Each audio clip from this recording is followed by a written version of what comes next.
Bonjour, aujourd'hui je vais vous parler de quelque chose de très différent. Je vais faire un peu de promotion pour le salon du machinisme agricole à Villepinte, qui aura lieu du dimanche 24 au jeudi 28 février. Alors pourquoi je vous en parle? C'est parce que nous, éleveurs, on est souvent, disons qu'on s'intéresse moins à ce salon-là qu'au salon de l'agriculture qui a lieu porte de Versailles, parce qu'il n'y a pas d'animaux, quoique cette année il y aura une journée spéciale élevage et je crois que c'est le 27. Mais c'est aussi parce que la localisation du salon, loin du salon de l'agriculture, pose quelques soucis de déplacement. Pourtant, en tant qu'éleveur, je suis directement concerné et je vais vous expliquer pourquoi. Le salon de Villepinte, il a un intérêt parce que je vais vous raconter l'histoire en fait de ma ferme. En 1976, j'étais étudiant à Marmilla en BTS et c'était ma première année.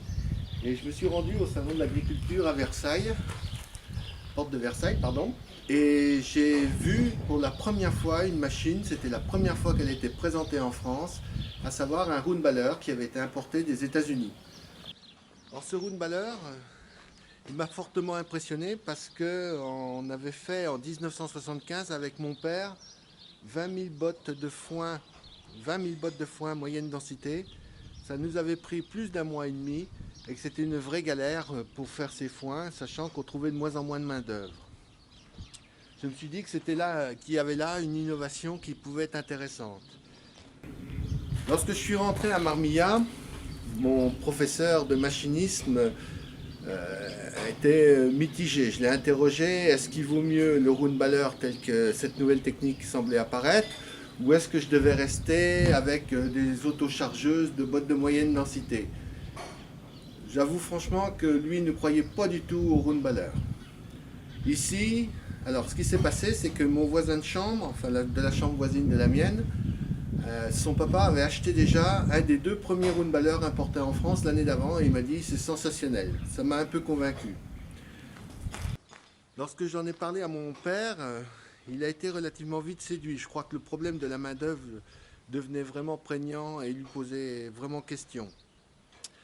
On a donc décidé d'acheter en 1976, mon oncle également, un Roundballer qui était à l'époque assez rudimentaire et qui venait par contre directement des États-Unis, ce qui a permis de se rendre compte que la fabrication US et la fabrication européenne n'avaient rien à voir.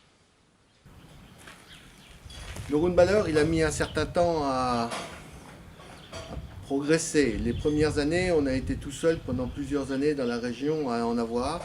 Et puis, il a fallu une bonne dizaine d'années pour qu'il progresse. Pourquoi? Pour des raisons techniques. Hein. Les bâtiments n'étaient pas adaptés, la distribution était compliquée au début.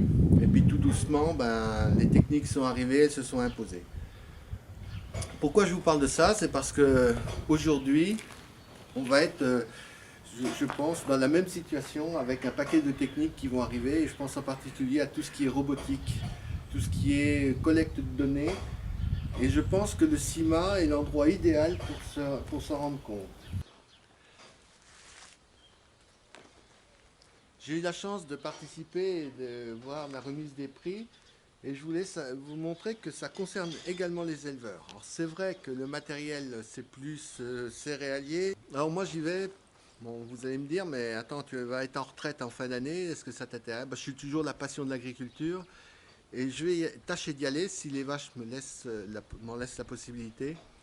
Pour une raison très simple, c'est que je voudrais, comme on l'avait fait à l'époque avec le Roundballer, discerner quelles pourraient être les techniques et quelles pourraient être les adaptations pour nous éleveurs, mais également pour tous les agriculteurs, des nouvelles technologies et voir quelque part et pouvoir imaginer les évolutions de nos fermes, sachant que eh bien, nous, il a fallu presque 20 ans, peut-être plus, même puisqu'en 76, c'était pas du tout à l'ordre du jour, que quand je me suis installé, les bâtiments de stockage n'étant pas aidés, on n'en a pas fait.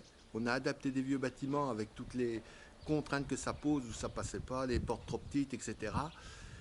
Et finalement, c'est que cette année, en 2018, enfin plutôt à la fin de l'année dernière, en 2018, avec la sécheresse, avec les sécheresses récurrentes, avec les problèmes de réchauffement climatique, que tout le monde s'est dit, c'est bien de loger des animaux, mais ce serait peut-être aussi important de loger des fourrages.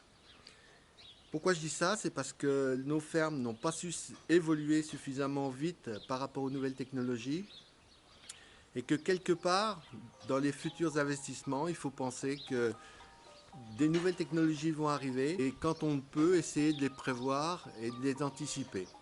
Pour mes collègues éleveurs, je répète, on est contraint à cette période-là. Moi, je m'attends à avoir pas mal de vélages et c'est vrai que pour nous, Villepinte, c'est un peu le problème. C'est la période où on a le plus de travail. Mais de l'autre côté, on ne peut pas laisser l'innovation, on ne peut pas s'en désintéresser. Et je pense que de participer, ça peut être hyper important pour essayer d'imaginer la ferme dans 5 ans, en sachant que des investissements, on les fait à un instant T, et puis que des fois on se réveille et que 10 ans après on se dit zut, j'ai pas prévu ça, j'ai pas anticipé ça.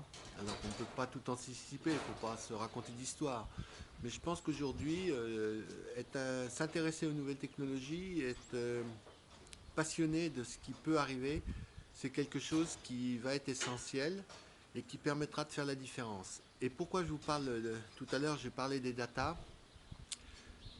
Je pense que la collecte de données et l'échange de données va être quelque chose qui va être fondamental dans les toutes prochaines années.